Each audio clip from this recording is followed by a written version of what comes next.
యోహాను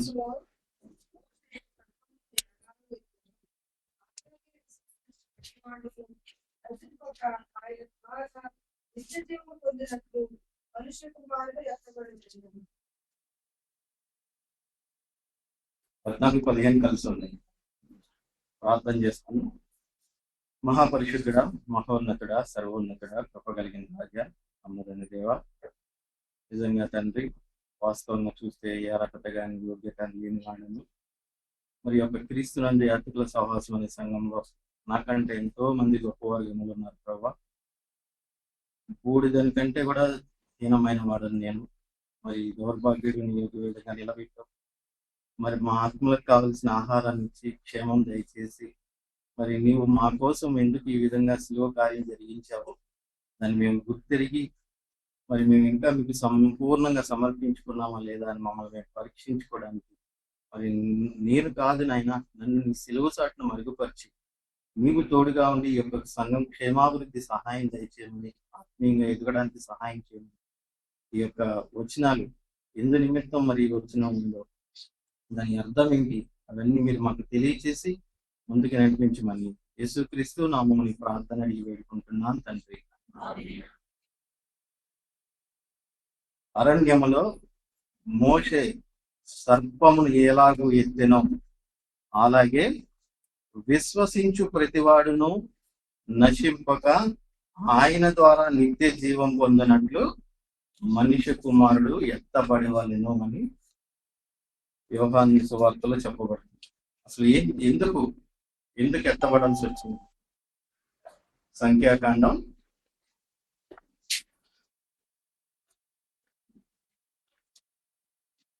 21వ అధ్యాయం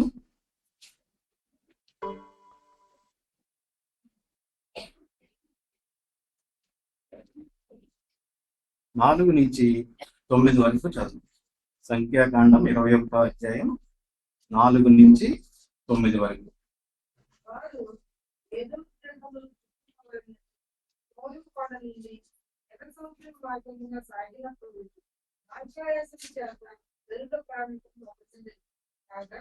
ప్రజలు దేవునికి మోషేసును విరోధముగా మాట్లాడి ఈ అరణ్యపుడు చచ్చిపోతు ఐగుప్తులో నుండి మాకు ఎందుకు రక్షించుకుని మహారము లేదు, నీళ్లు లేవు, చలిసారములు లేని ఈ అన్నము నాకు అసభ్యమైనదని అందుకు యెహోవా ప్రజలకి శాపకరమైన సర్పములను పంపింది.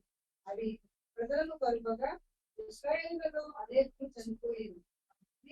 ప్రజలు మోషే యొద్దకు వచ్చి మేము యెహోవాకును నీకును విరోధంగా మాట్లాడి యెహోవా మా మధ్య నుండి ఈ సర్పములను తొలగించినట్లు ఆయనను వేడుకొనుమని మోషే ప్రజలకు ప్రార్థన చేయగా యెహోవా నీవు తాపచేసిన పరిపాలన బ్రతుకులు చేయించి స్తంభం మీద పెట్టును. అప్పుడు కలవబడిన ప్రతివాడును దాని వైపు చూసి బ్రతుకులని మోషేకు కలిగించాను. కాబట్టి మోషే ఇతర సర్పములను చేయించి స్తంభం మీద దానిని పెట్టాను. అప్పుడు సర్పముగా దిగిన ప్రతివాడు ఆ ఎత్తైన సర్పమును విధానించి వాళ్ళు ఏం తప్పు చేశారు? ఎందుకు తాపకరమైన సర్పములు రావాల్సి వచ్చింది? యెహోవాకును మోషేకు విరోధముగా అంటే మన మాట. ఈ రోజు మన మాట ఎలా ఉంటుంది? ఎంత దేవుడికి విరోధంగా ఉంటుంది? మనకి తొందరగా ఊహించుకునేది ఎక్కువ మెదడుకి. ఇదే పరిస్థితి మనం ఊహించుకుంటే ఇప్పుడు మన మధ్య ఎన్ని తాపకరమైన సర్పాలు దేవుడు పంపించారు ఆలోచించుకుంటే ఊహకు. ఎందుకంటే మనం తొందరగా ఊహించుకుంటాం ఏదైనా సరే. అలా ఊహించుకుంటే మన మధ్య ఎన్ని తాపకరమైన సర్పాలు దేవుడు మన మధ్య పంపించారు. మాట అనేది అందుకే మనం చాలా జాగ్రత్త ఉండాలంట. నేను ఎవరితో మాట్లాడినప్పుడు ప్రతి ఒక్కటే చెప్తాను, మనం మాట్లాడేది దేవుడు ఇంటర్నల్ చూస్తాడు. ఎందుకంటే ఆయన చూసేదే హృదయ అంతరంగాలను పరిశీలించే మన మాట అనేది దేవుడికి ఇక్కడ విరోధముగా వాళ్ళు మాట్లాడి ఆ ఒక్కటే చేసింది, వాళ్ళు వేరే చేయలేదు. మార్గ ఆయాసం చేత ఎందుకు మమ్మల్ని ఇక్కడికి తీసుకొచ్చావు? మేము అంటే దేవుడు చేసిన గొప్ప కార్యాన్ని కూడా మర్చిపోయేవాళ్ళు. అంత ఇనుప కొలిమిలో నుంచి ఐగుప్తులో నుంచి తీసుకొచ్చిన కూడా మర్చిపోయి ఆ మార్గ ఆయాసం చేత వాళ్ళు ఏం చేశారు? దేవునికి మోషేకు కూడా విరోధంగా మాట్లాడి పాపం అంటే ఈ రోజు మనం మాట్లాడే మాట కూడా అది పాపంతో ఉన్నది అనేది ఇక్కడ అర్థమైంది. ఎందుకంటే వాళ్ళు అదే కదా చేసింది అక్కడ. మేము 7వ వచనంలో కూడా అదే చెప్తారు. కాబట్టి ప్రజలు మోషే యొద్దకు వచ్చి, మేము యెహోవాకును నీకును విరోధముగా మాట్లాడి పాపము చేసి తిని అని బతిమాలుకున్నప్పుడు, దేవుడు నిజంగా గొప్ప దేవుడు కాబట్టే వాళ్ళు ఎన్ని చేసినా, ఎన్ని సనిగినా గొనిగినా ఎన్ని అన్నా కూడా నిజంగా మోషే గారు ఎప్పుడు ఆయన దేవుడికి మొరపెట్టినప్పుడు వాళ్ళు క్షమించుకుంటూనే వచ్చాడు. ఇక్కడ కూడా అదే సందర్భం. మళ్ళీ వాళ్ళు వచ్చి మోషే దగ్గర మొరపెట్టుకున్నప్పుడు దేవుడు ఏం చేశాడు? మోషే ప్రజల కొరకు ప్రార్థన చేయగా, యెహోవా నీవు తాపకరమైన సర్పము వంటి ప్రతిమను చేయించి స్తంభం మీద పెట్టుమన్నాడు. అంటే ఇది సిలువకి కూడా గుర్తుగా ఉంది ఈ స్తంభం అని. అంటే మరణం అనేది ఏ విధంగా ఎలా వస్తుందని మనకు తెలియదు, కానీ దేవుడు సిలువలోనే ఎందుకు ఆ మరణం అనేది అనుభవించాడు అనేది ఇక్కడ తెలుస్తుంది ఇప్పుడు మనకి. అంటే ఒక ప్రతిమని సర్పం లాంటి అదే బొమ్మ లాంటి దాన్ని చేయించి స్తంభం మీద పెట్టమన్నాడు. అది ఎందుకు స్తంభం అంటే ఎత్తు ఉంటది. ఆ ఎత్తు ఉన్నప్పుడు అది అందరికీ కనపడతా ఉంటుంది. అందుకనే దేవుడు కూడా సిలువలో ప్రాణం పెట్టి, ఇప్పుడు ఆయన సిలువ వేయబడిన స్థలం కూడా ఒక పట్టణానికి దగ్గరగా ఉందని లేఖనాల్లో ఉంది. అంటే ఆ దగ్గరగా ఉన్నప్పుడు ఎత్తి చూస్తే అది కనిపిస్తుంది మనకి. ఇప్పుడు సపోజ్ ఇప్పుడు మొన్న కానీ ఇప్పుడు బాప్తీసాలు ఎవరు తీసుకుంటారన్నప్పుడు మనం దేనికైనా ఏదన్నా అడిగినప్పుడు చెయ్యెత్తుతామంటారు.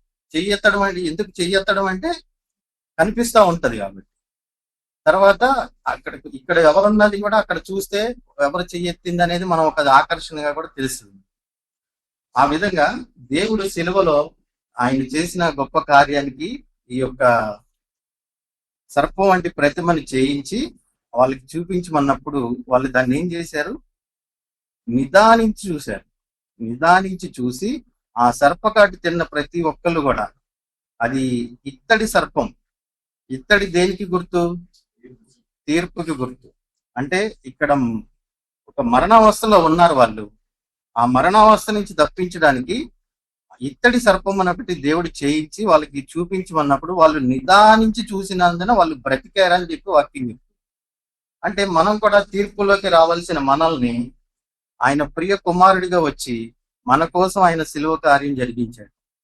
ఆ సిలువని మనం కూడా దాన్ని చెప్తాను అంటే దేవుడు ఆ సిలువని ఆకర్షించుకుంటాను నేను సిలువలో మరణం గురించి చెప్తాడు యోహాను సువార్తలోనే.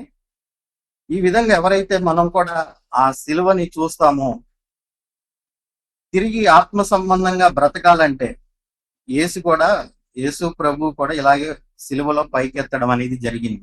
ఎలాగైతే ఆ పాము ఇత్తడి సర్పం అనే ప్రతిమ స్తంభం మీద ఉంచబడి పైకెత్తబడిందో, యేసు ప్రభు కూడా అలాగే సిలువలో మన కోసం చనిపోతూ పైకెత్తడం జరిగింది. అయితే ఎఫెసీ 2:1 ప్రకారం మన అపరాధముల చేత పాపముల చేత మనం సచ్చిన స్థితిలో ఉన్నప్పుడు మనం పాపంలో చనిపోయాం, కానీ తిరిగి బ్రతకాలి, ఆత్మ సంబంధంగా బ్రతకాలంటే యేసు ప్రభు ఇలా పైకెత్తడం అనేది జరగాలి. అది ఓన్లీ సిలువ మీదే. ఈ విధంగా ఎవరైతే, ఎందుకంటే మనుషుల ప్రతి పాపం కోసం ఆయన బలిగా అర్పించబడ్డాడు కాబట్టి తాను చేసిన బలికి మనకి నూతన జన్మకి ఉన్న సంబంధాన్ని చూపుతుంది అనమాట. యోహాను గారు దేవుడిని గొర్రెపిల్లగా చూశాడు, కానీ దేవుడు ఈ లోకంలో గొర్రెపిల్లగా ఈ లోకమంతటి పాపాలని మోసుకుపోయాడు. కనుక ఎవరైతే పశ్చాత్తాపం కలిగి, అవును నా కోసం దేవుడు ఈ శిలువలో ప్రాణం పెట్టాడని, ఎందుకంటే మనం చేసిన ప్రతి పాడు పనికి కూడా, ప్రతి పాపానికి కూడా ఆయన శిక్ష అనుభవించాడు. ఆయన శిక్ష అనుభవించి పాపం అనేది మనుషుల్ని పాడు చేస్తుంది, వారి శిక్షకు కూడా గురి చేస్తుంది మనల్ని. అయితే ఎవరైతే పశ్చాత్తాపడి క్రీస్తులో తమ కోసం ఆయన చేసిన బలిలోనూ నమ్మకం ఉంచితే దేవుని ఆత్మ వారిలో నూతన జీవాన్ని ఇస్తుంది. యోహాను సువార్త 3వ అధ్యాయం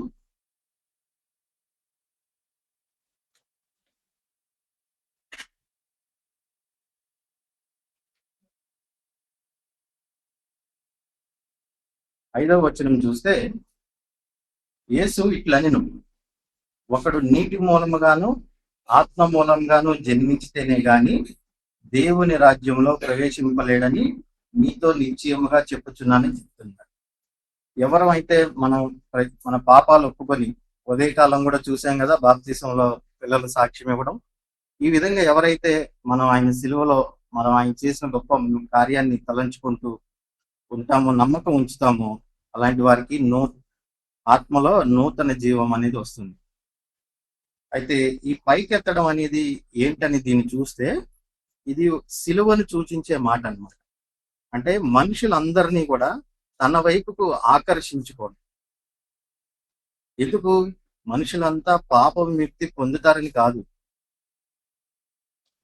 ప్రతి జాతిలో నుంచి దేవుడు ప్రతి ఒక్కరిని రక్షించడం కోసం. ఇదే యోహాను సువార్త 12వ అధ్యాయం 32వ వచనం.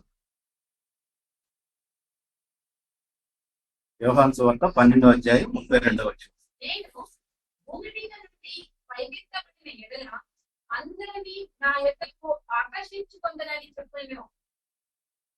33 కూడా చదవమ్మా. ఏ విధముగా మరణము పొందవలసి ఉండేనో సూచించుచు ఆయన ఈ మాట చెప్పాను. మరి ఈ రోజు మనం ఆయన మరణం గురించి చెప్పబడుతుంది ఇక్కడ. భూమి మీద నుండి నేను పైకెత్తబడిన ఎడల అందరినీ కూడా నా యొద్దకు ఆకర్షించుకుంటాను. మరి ఈ రోజు మనం దేనికి మనం ఆకర్షితులు అవుతున్నామండి? A to Z ప్రతి దానికి ఆకర్షితులు అవుతానే ఉంటున్నాం. రక్షింపబడినా కూడా ఇంకా దేవుడి వాక్యం ఏం చెప్తుంది, మనం చేసేది ఏంటి? ఆయనేమో మనల్ని ఆకర్షించుకుంటా, అందరినీ నా యొద్దకు ఆకర్షించుకుంటాను ఆ సిలువలో చేసిన గొప్ప కార్యాన్ని. కానీ మనం వచ్చేపాటికి వేరే అన్నిటిని ఆకర్షించుకుంటుంది, దేవుడి వాక్యాన్ని ఆకర్షించట్లేదు. మరి ఇది ఎంతవరకు? ఎందుకంటే మనకి ప్రతిదీ తెలిసి కూడా ప్రతిదానికి ఆకర్షిస్తూనే ఉంటాం. ఒక మాజీ నక్సలైట్ చెప్పాడు, దేవుడి సన్నిధిలో ఉన్నంతసేపు కుందేలు పిల్లలు అంట, బయటికి వెళ్తే పంది పిల్లలు. అంటే మన స్థితి ఎలా ఉంటుంది, మన మాట ఎలా ఉంటుంది? ఒక్క మాట వలన తాపకరమైన సర్పాలు, అంటే విషపూరితమైన సర్పాలు వచ్చింది. ఈనాడు మన జీవితంలో కూడా ఎన్నో అలాంటి ఎన్నో ఉంది. మరి కానీ తీర్పులోకి రావాల్సిన మనల్ని నిజంగా ఆ శిక్ష మనం అనుభవించలేమని ఆయనే ప్రియ కుమారుడిగా వచ్చి మన కోసం ఆ శిలువ కార్యం జరిగించి మనల్ని ఆకర్షించుకున్నాడు దేవుడు. ఆ ఆకర్షణకి మనం ఎంతవరకు నిలబడిగలో ఉంటున్నాం? మనం వేరే ఆకర్షణలకు వెళ్లకుండా వాక్యం అనే దాన్ని మనం ఆకర్షించగలుగుతున్నాం. సో దేవుడు ఈరోజు ఈ సంఘం క్షేమం కోసం, ఆత్మీయంగా ఎదుగుదల కోసం మనం సరి చేసుకోవాల్సిన స్థితి ఇంకా ఉంది. మనం ఎంత చెప్పినా మనం బయటికి వెళ్ళేసరికి మళ్ళీ ఎన్నో ఆకర్షణలు మనం చుట్టుకుంటూనే ఉంటాయి. కానీ ఎప్పుడైతే దేవుడి వైపు చూస్తామో, ఆయన వాక్యాన్ని ఆకర్షించుకుంటామో మనం, అప్పుడు దేవుడు ఆ యొక్క తీర్పు నుంచి తప్పించేది. తీర్పు ఉంది తర్వాత, ఇప్పుడు రక్షింపబడ్డాము, మారు మనసు ఉంటే మెయిన్ ఇంపార్టెంట్. రక్షణ తర్వాత మారు మనసు ఉంటేనే పరలోక రాజ్యంలో కూడా ప్రవేశిస్తాడని దేవుడు వాక్యం చెప్తుంది. కానీ ఎంతవరకు ఉంటుంది మనల్ని మనం పరీక్షించుకోవాల్సిన సమయం. నిజంగా ఆయన ప్రియ కుమారుడిగా వచ్చి మనం ఆ శిక్షలు భరించలేమని ఆయనే ఘోరంగా సిలువలో ఆయన ప్రాణం పెట్టాడు. మనం ఆ సిలువను మనం ఆకర్షించాలి, ఆయన వాక్యాన్ని ఆకర్షించాలి. దాన్ని వదిలేసి మనం ఎన్నో ఆకర్షణలకు గురవుతున్నాం. అది ఈరోజు మనల్ని పరీక్షించుకోవాల్సిన సమయం. దేవుడి వాక్యాన్ని దీవించును గాక. మరి